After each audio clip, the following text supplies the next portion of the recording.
ওয়াত্তাকু ইয়াওমান তুরজাউনা ফীহি ইলাল্লাহ সুম্মা তুওয়াফা কুল্লু নাফসিম মা কাসাবাত ওয়া হুম লা ইউযলামুন। ওই দিনকে ভয় করো যেই দিন তোমাদের সবাইকে আল্লাহর কাছে প্রত্যাবর্তন করতে হবে। এরপরে ওই দিন সুম্মা তুওয়াফা কুল্লু নাফসিম মা কাসাবাত, যে যা কামাই করেছে সেটাকে পরিপূর্ণভাবে বদলা দেওয়া হবে। ওয়া হুম লা ইউযলামুন, কারোর উপরে জুলুম করা হবে না। ও বন্ধুরে, আমরা তো উম্মত, হাজারো গুনার মধ্যে নিমজ্জিত থেকেও আমরা রাত্রেবেলা উঠতে চাই না। এমনকি রমজান মাস গেছে, অনেক মুসলমান আছে রমজানের শেষ রাত্রে সাহরি খাওয়ার জন্য উঠেছে, তারপরেও পুরা রমজান তাহাজ্জুদ পড়ার সুযোগ তাদের হয়নি। এজন্য তাহাজ্জুদ পড়তে হবে। আল্লাহর নবীকে নির্দেশ দেওয়ার পরের থেকে নবীজি আমল করেছেন। এই হলো 2 নাম্বার। 3 নাম্বার সূরা হলো সূরাতুল মুদ্দাসসির।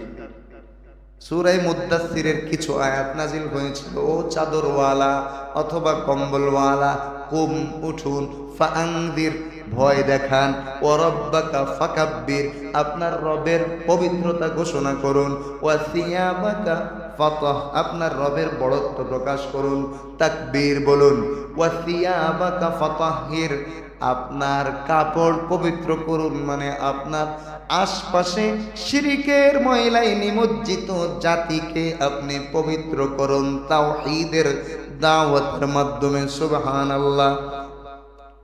আমাদের নবী মুহাম্মদুর রাসূলুল্লাহ সাল্লাল্লাহু আলাইহি ওয়াসাল্লাম 40 বছর মক্কাতে ছিলেন। কোথায়? কত বছর? নবী হওয়ার আগে। নবী হওয়ার পরে আরো কত বছর ছিলেন? আরো 13 বছর। মক্কাতে 13 বছর, মদিনাতে 10 বছর। এই হলো 63 বছর। রাসূলের দুনিয়ার হায়াত ছিল কত বছর? 63 বছর। অনেকে বাড়ানোর চেষ্টা করে যে মেরাজের রাত্রে 27 বছর চলে গেছে। ভুল কথা। কথাটি কি নয়? সঠিক নয়। 27 বছর লাগলে কি কোনো ফজিলত আছে? বোঝেননি? প্রথম জমিন থেকে আসমান পর্যন্ত দূরত্ব 500 বছরের রাস্তা। 27 বছরে কি হবে? বরং আল্লাহ আলোচনা করেছেন আজকে জুমার সময় যে আয়াত আমি পড়েছিলাম। আল্লাহ বলেছেন রাত্রের লাইলাম মিনাল মসজিদিল হারাম, এই লাইলান একটা রাত্রের কিছু অংশের মধ্যে আমি আমার বান্দাকে সফর করিয়েছি। সুবহানাল্লাহ। তো নবীজি সাল্লাল্লাহু আলাইহি ওয়াসাল্লাম মক্কাতে সবার কাছে প্রিয় ছিলেন। নবীজির জীবনী যখন আলোচনা করব রবিউল আউয়াল থেকে শুরু হবে, তখন ইনশাআল্লাহ শুনবেন। সবার কাছে প্রিয় ছিলেন। কিন্তু নবীজি সাল্লাল্লাহু আলাইহি ওয়াসাল্লামকে আল্লাহ রাব্বুল আলামিন যেহেতু নবী বানাবেন, আল্লাহর ঘোষণায় তো তিনি আরো আদিকাল থেকে নবী আছেন, কিন্তু নবুয়ত তাকে দিয়ে নবুয়ত প্রকাশ করবেন 40 বছর 6 মাস বয়সে। এর 2-4 বছর আগে থেকে নবীজি সাল্লাল্লাহু আলাইহি ওয়াসাল্লাম রবের তালাশে সব সময় চিন্তা করতেন, আমার রব তো একজন আছে, আমার রব তো একজন আছে। তো মানুষের মধ্যে থেকে নীরবতা পালন করা কিন্তু কঠিন হয়।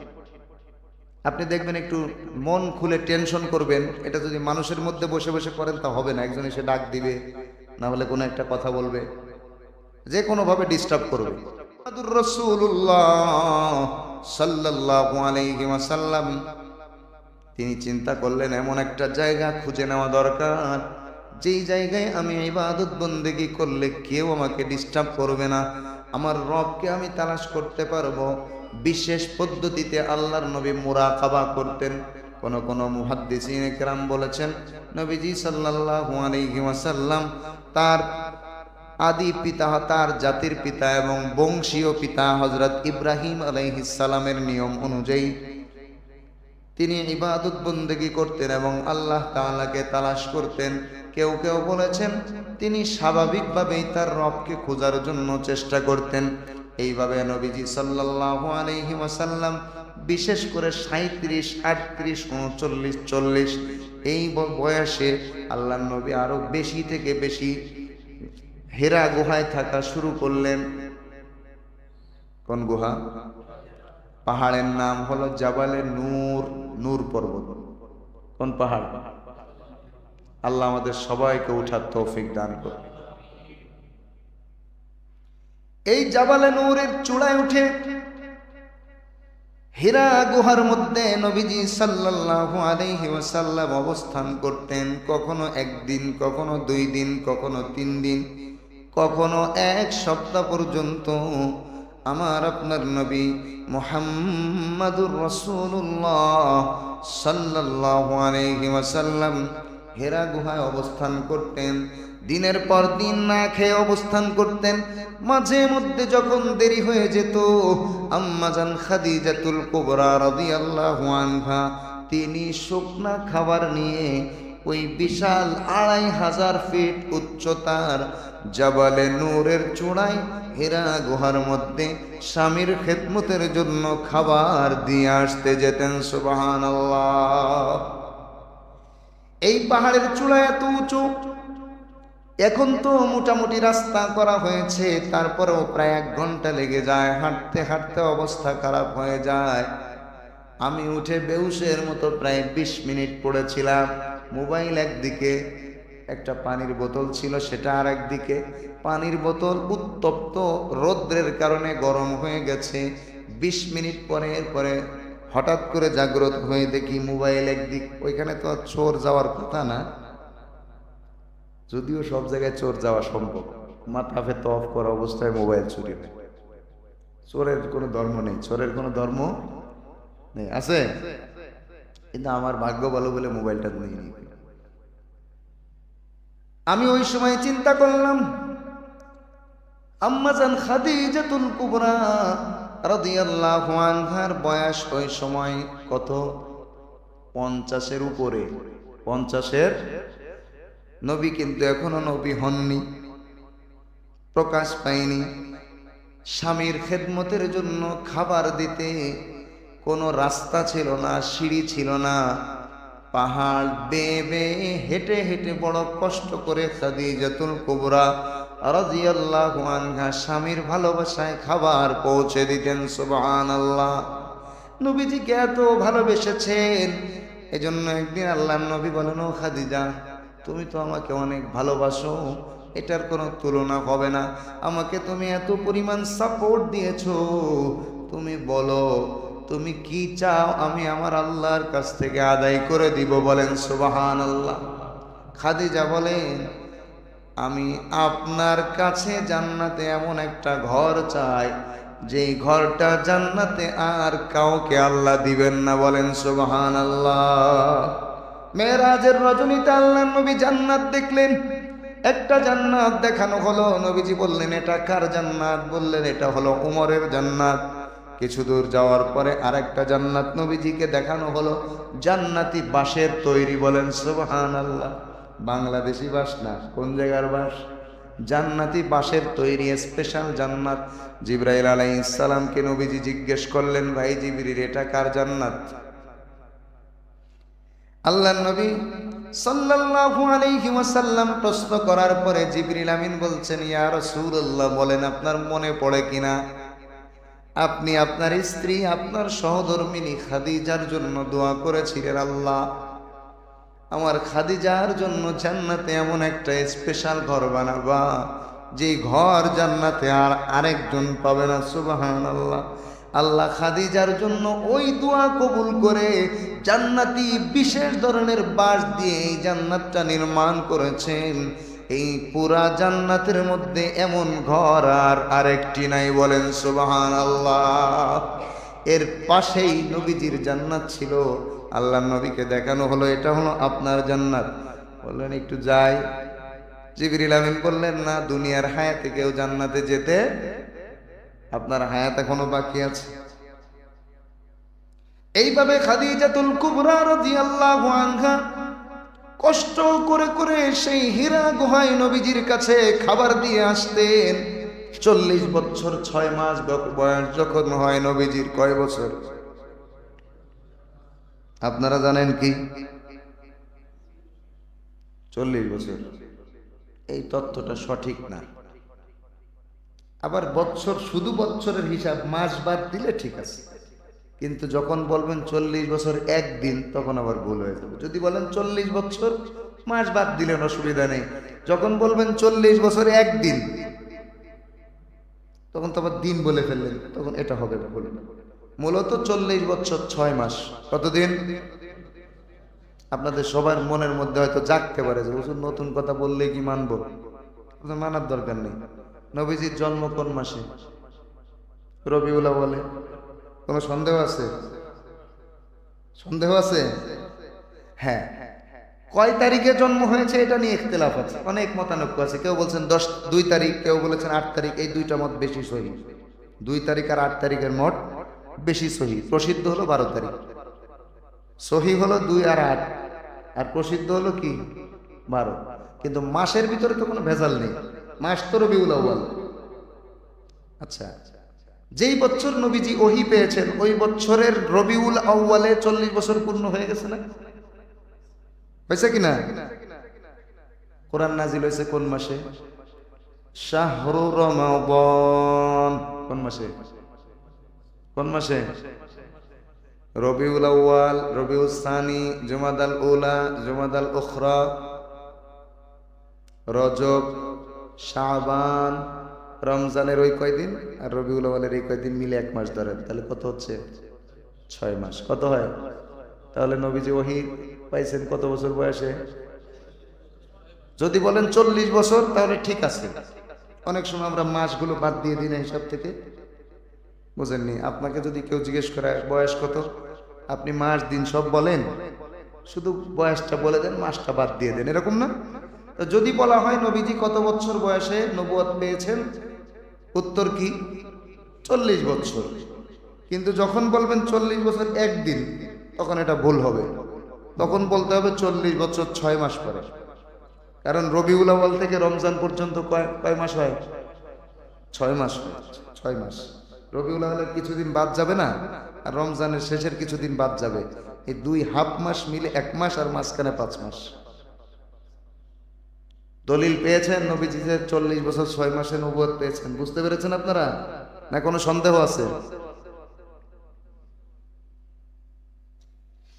এবার নবীজি সাল্লাল্লাহু আলাইহি ওয়াসাল্লাম অপেক্ষা করছেন। এই 40 বছর 6 মাস বয়স হয়ে গেছে। হঠাৎ করে বিশাল আকৃতির একজন মানুষ দেখা গেল। নবীজি সাল্লাল্লাহু আলাইহি ওয়াসাল্লামের সামনে আসলেন। আল্লাহর নবীকে এসে বলছেন ইকরা। নবী বললেন মা আনা বিকারিইন, বুখারীর হাদিস। আপনি পড়ুন। নবীজি জবাব দিলেন আমি পড়তে জানি না, আমি পড়তে। কারণ আমার আপনার নবীকে আল্লাহ কারো ছাত্র বানাননি। দুনিয়ার কেউ বলতে পারবে না যে আমি মুহাম্মাদের উস্তাদ, সুবহানাল্লাহ। বরং মুহাম্মাদুর রাসূলুল্লাহ সাল্লাল্লাহু আলাইহি ওয়াসাল্লামকে আল্লাহ সবার উস্তাদের মর্যাদা দান করেছেন। নবীজি সাল্লাল্লাহু আলাইহি ওয়াসাল্লাম বলেন ফাগাত্তানি, জিবরিল আমাকে জড়িয়ে ধরলেন, বুকের মধ্যে চাপ দিলেন। হাত্তা বালাগা মিন্নিল জাহাদ অথবা জুহুদ, দুইটাই পড়া যায়। এমন মনে হলো যে বিশাল কষ্ট হয়ে গেল, আমার প্রাণ বের হয়ে যায়, এত কষ্ট হলো। আমি যখন পড়তে পারলাম না আমাকে চাপ দিলেন। সুম্মা আরসালানি, এরপরে আমাকে ছেড়ে দিলেন, বললেন ইকরা। ও নবী আপনি, নবী তো তখন বলেননি আপনি পড়ুন। কুলতু মা আনা বিকারিইন, আমি বললাম আমি পড়তে জানি না, পড়তে পারি না। অনেকে অনুবাদ করে পড়তে পারি না, সঠিক তর্জমা না, পড়তে জানি না, কারণ কারো কাছে পড়িনি তো। ফাগাত্তানি সানিয়াতা, আমাকে দ্বিতীয়বার আবার বুকের মধ্যে জড়িয়ে চাপ দিলেন। হাত্তা বালাগা মিন্নিল জুহুদ, আমার জীবন বের হয়ে যাওয়ার উপক্রম। সুম্মা আরসালানি, এরপরে আমাকে ছেড়ে দিলেন। ফাকালা ইকরা, এরপরে আবার বললেন আপনি পড়ুন। কুলতু মা আনা বিকারিইন, আমি বললাম আমি পড়তে জানি না। ফাগাত্তানি সালিসাতা, আমাকে 3 নম্বরে আবার জড়িয়ে ধরলেন, বুকের মধ্যে চাপ দিলেন। হাত্তা বালাগা মিন্নিল জুহুদ বা জাহাদ, আমার জীবন বের হয়ে যাওয়ার উপক্রম হলো। সুম্মা আরসালানি, এরপরে আবার আমাকে ছেড়ে দিলেন। ফাকালা ইকরা বিসমি রাব্বিকাল্লাযী খালাক।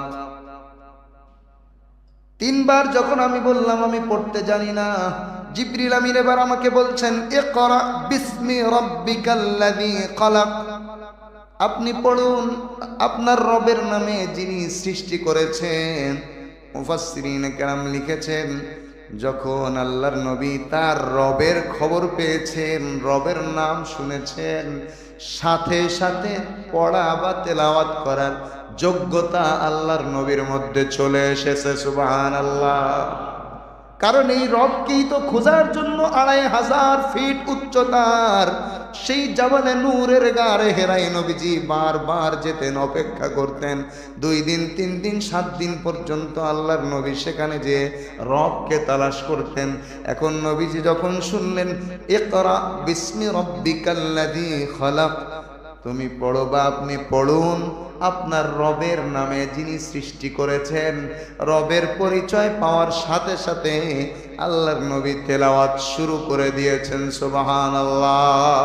জিবরিল আমিন 5টি আয়াত নাজিল করলেন, নিয়ে আসলেন। আল্লাহ 5টি আয়াত নাজিল করলেন, জিবরিল আমিন 5টি আয়াত আল্লাহর নবীকে শোনালেন। ইকরা বিসমি রাব্বিকাল্লাযী খালাক, মুখস্থ নেই আপনাদের?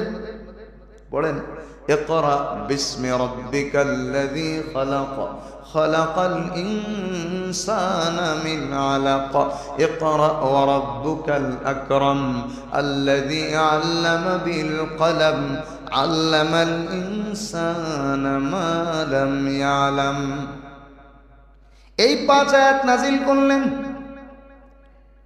কোন কোন মুফাসসিরিন কেরাম লিখেছেন এই 5 আয়াতের পরে নবীজির যেহেতু তিলাওয়াতের যোগ্যতা এসে গেছে, আল্লাহর নবীর কাছে জিবরিল আলাইহিস সালাম স্বর্ণের অক্ষরে লেখা সূরা ফাতিহা পেশ করলেন। নবীজি যেহেতু রবের নাম শুনেছেন, শোনার সাথে সাথে আল্লাহ তার মধ্যে যোগ্যতা দিয়েছেন, আল্লাহর নবী সাল্লাল্লাহু আলাইহি ওয়াসাল্লাম তখন সর্বপ্রথম সূরা ফাতিহা তেলাওয়াত করলেন। সুবহানাল্লাহ। যাই হোক, বেশিরভাগ মুফাসসিরিন কেরামের মত হলো সূরা আলাকের প্রথম 5 আয়াত নাজিল হলো, এরপরে বেশ কিছুদিন ওহী নাজিল হয় না। আল্লাহর নবী তো অসুস্থ হয়ে গেলেন।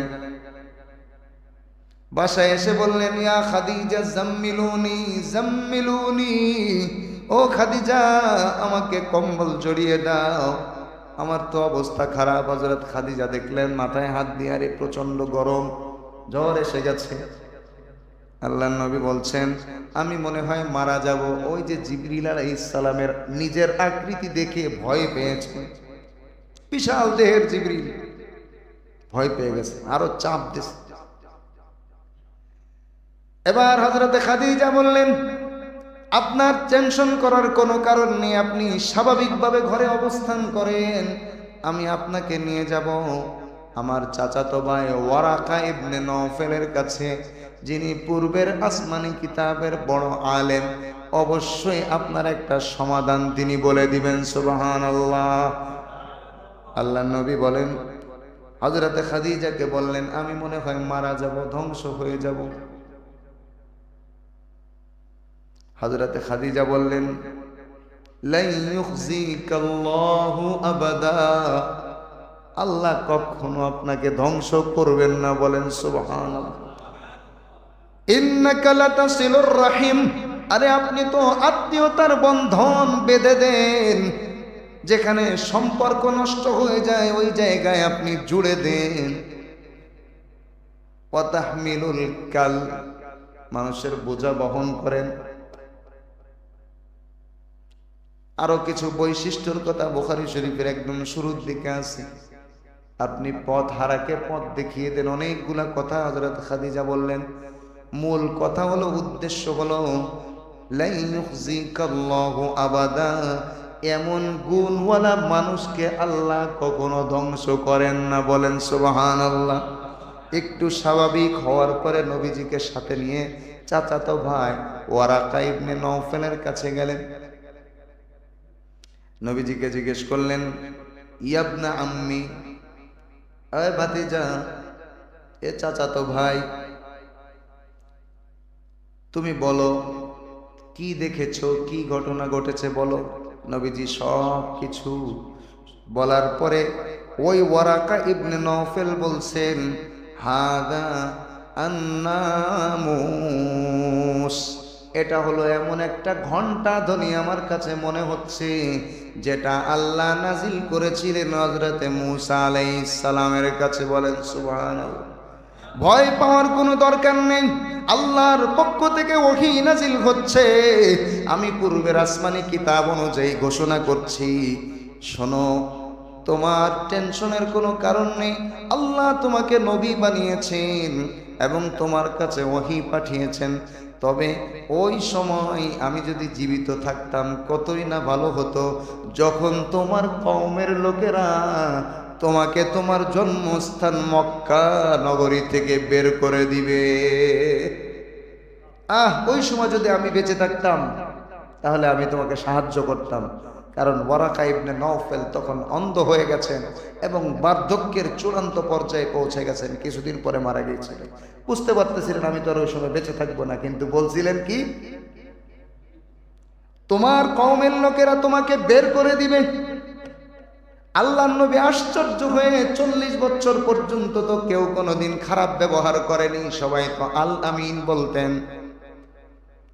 নবীজি তখন বললেন, বুখারীর হাদিস, আওয়া মুখরিজিয়াহুম, তারা আমাকে বের করে দিবে। বিশ্বাস হচ্ছে না। আওয়া মুখরিজিয়াহুম, তারা আমাকে বের করে দিবে।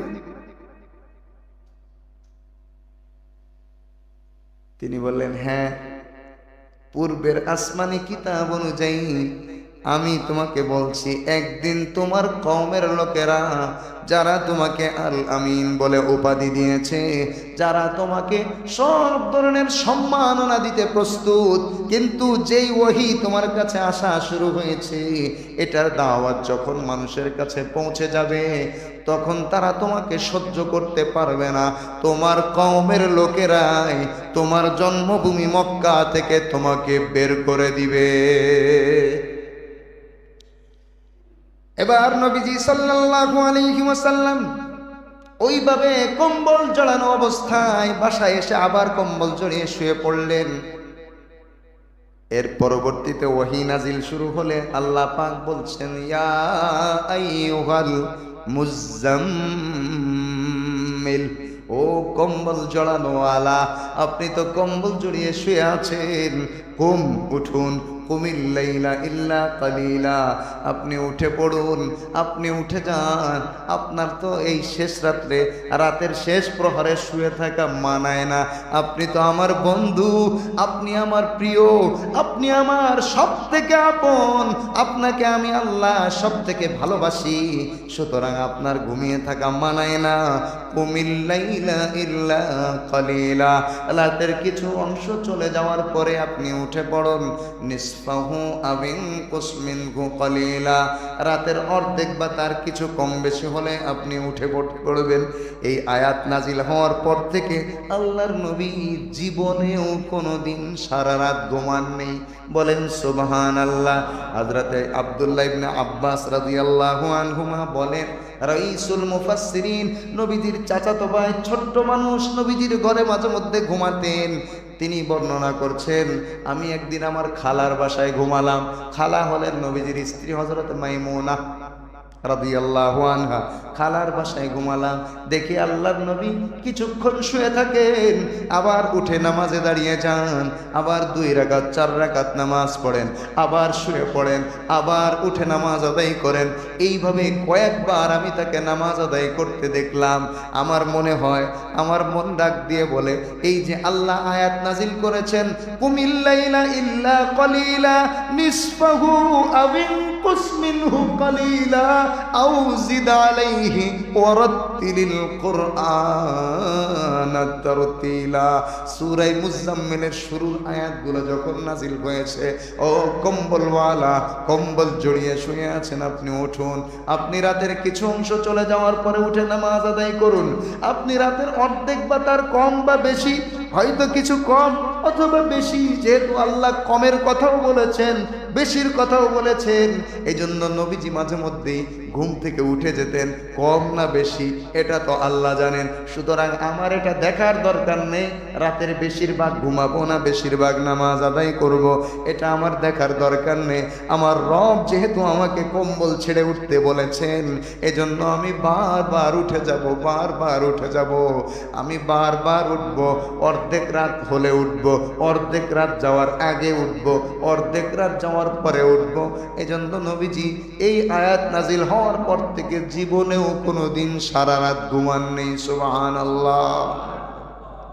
ও বন্ধুরে, আমরা তো উম্মত, হাজারো গুনার মধ্যে নিমজ্জিত থেকেও আমরা রাত্রেবেলা উঠতে চাই না। এমনকি রমজান মাস গেছে, অনেক মুসলমান আছে রমজানের শেষ রাত্রে সাহরি খাওয়ার জন্য উঠেছে, তারপরেও পুরা রমজান তাহাজ্জুদ পড়ার সুযোগ তাদের হয়নি। এজন্য তাহাজ্জুদ পড়তে হবে। আল্লাহর নবীকে নির্দেশ দেওয়ার পরের থেকে নবীজি আমল করেছেন। এই হলো 2 নাম্বার। 3 নাম্বার সূরা হলো সূরাতুল মুদ্দাসসির। সূরা মুদ্দাসসিরের কিছু আয়াত নাজিল হয়েছিল, ও চাদরওয়ালা অথবা কম্বলওয়ালা, কুম উঠুন, ফাআনযির ভয় দেখান, ও রব্বাকা ফাকাব্বির আপনার রবের পবিত্রতা ঘোষণা করুন, ওয়া সিয়াবাকা ফাতাহ আপনার রবের বড়ত্ব প্রকাশ করুন, তাকবীর বলুন, ওয়া সিয়াবাকা ফাতাহহির আপনার কাপড় পবিত্র করুন, মানে আপনার আশপাশে শিরকের ময়লায় নিমজ্জিত জাতিকে আপনি পবিত্র করুন তাওহীদের দাওয়াতের মাধ্যমে। সুবহানাল্লাহ। কিছু আয়াত নাজিল হয়েছে। 1 নাম্বার সূরা সূরা আলাক, 2 নাম্বার সূরা মুজাম্মিল, 3 নাম্বার সূরা মুদ্দাসসির। এরকম কিছু কিছু আয়াত নাজিল হয়েছে, কিন্তু পূর্ণাঙ্গ সূরা হিসেবে সর্বপ্রথম অবতীর্ণ সূরার নাম সূরাতুল ফাতিহা। সূরাতুল ফাতিহা। অনেকের মনে প্রশ্ন আসবে, এজন্য প্রশ্নের জবাব দিয়ে দিলাম। অনেকে বলবেন যে হুজুর বলছেন মুজাম্মিল, মুদ্দাসসির, যারা একটু জানে তারা বলবে তো 29 পারায়, কিন্তু সূরা ফাতিহা তো শুরু থেকে কিভাবে আসলো? একটা প্রশ্নের জবাব সব সময় মনে রাখবেন, তাহলে আপনার খটকা লাগবে না। লৌহে মাহফুজের মধ্যে আল্লাহ এই কোরআনকে যেভাবে রেখেছেন, পৃথিবী সৃষ্টির হাজার হাজার বছর পূর্বে, যেহেতু এটা আল্লাহর কালাম। এটা কার কালাম? লৌহে মাহফুজে আল্লাহ কোরআনকে যেভাবে রেখে দিয়েছেন, এই 2 মলাটের মধ্যে যে কোরআন আছে সেটা হুবহু এক। বলেন সুবহানাল্লাহ। হুবহু এক, কোনো পার্থক্য নেই। তাহলে বলবেন নাজিল হলো তো সূরা আলাক 30 নম্বর পারায়, ফাতিহা তো আগে নাজিল হয়নি। প্রশ্ন আসে কিনা? একটা জবাব মনে রাখবেন, তাহলে জীবনে আর মনে আপনাদের এই খটকা লাগবে না। সেটা হলো, কোরআন আল্লাহ লৌহে মাহফুজে সংরক্ষণ করে রেখেছিলেন হাজার হাজার বছর। কত বছর আল্লাহ ভালো জানেন, কারণ কোরআন মাখলুক নয়, কোরআন হলো আল্লাহর কালাম। কবে থেকে আছে ওটা আল্লাহ জানেন।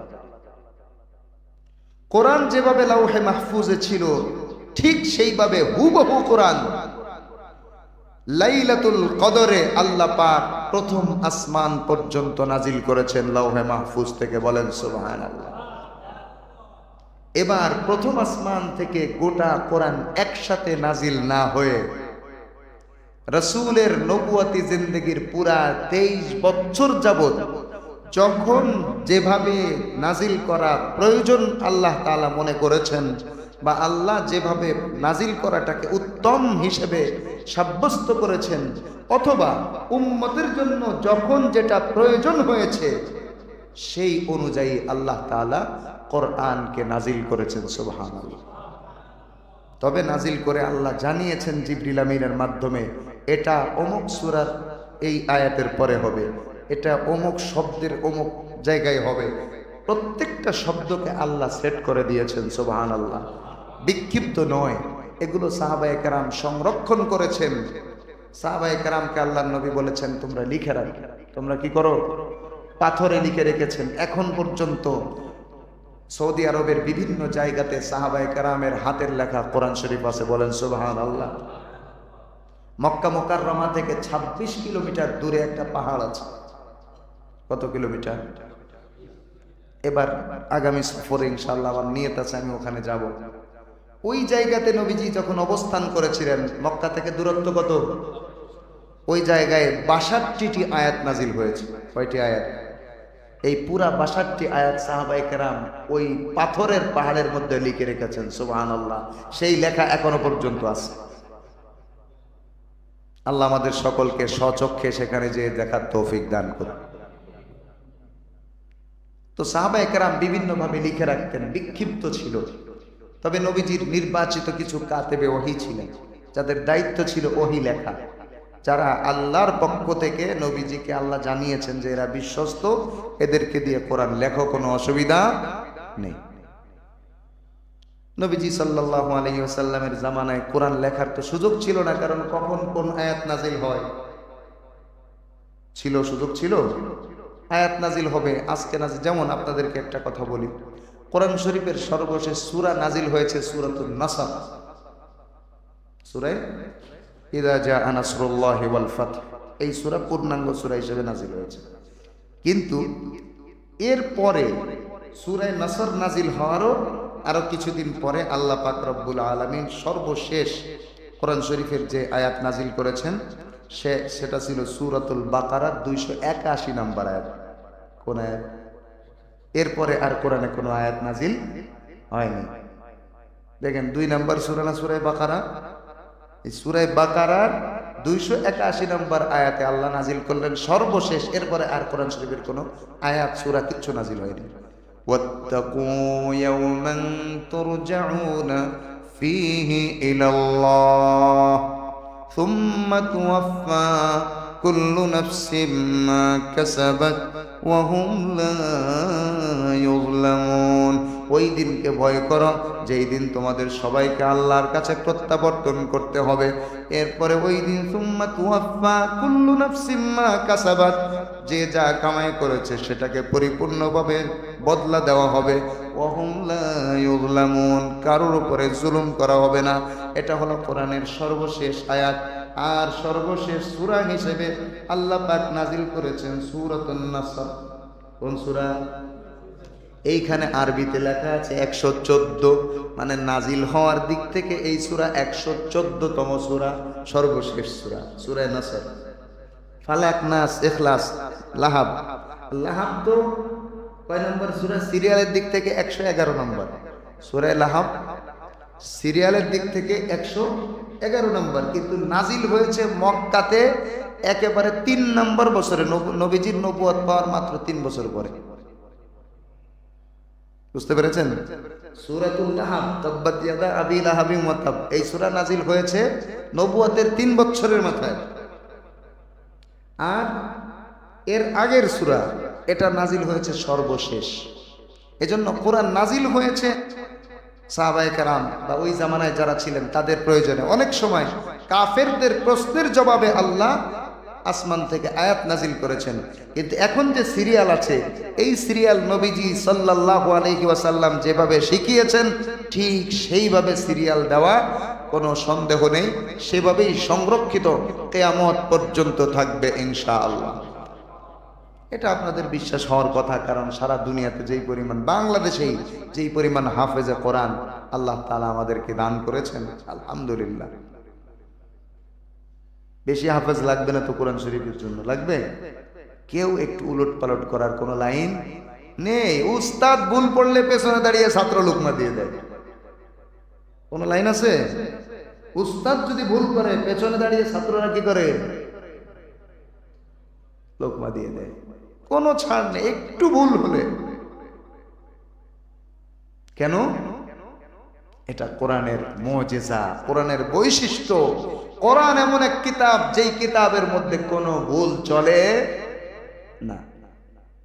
আল্লাহ রাব্বুল আলামিন কোরআন থেকে আমাদেরকে হেদায়েত অর্জন করার তৌফিক দান করুন।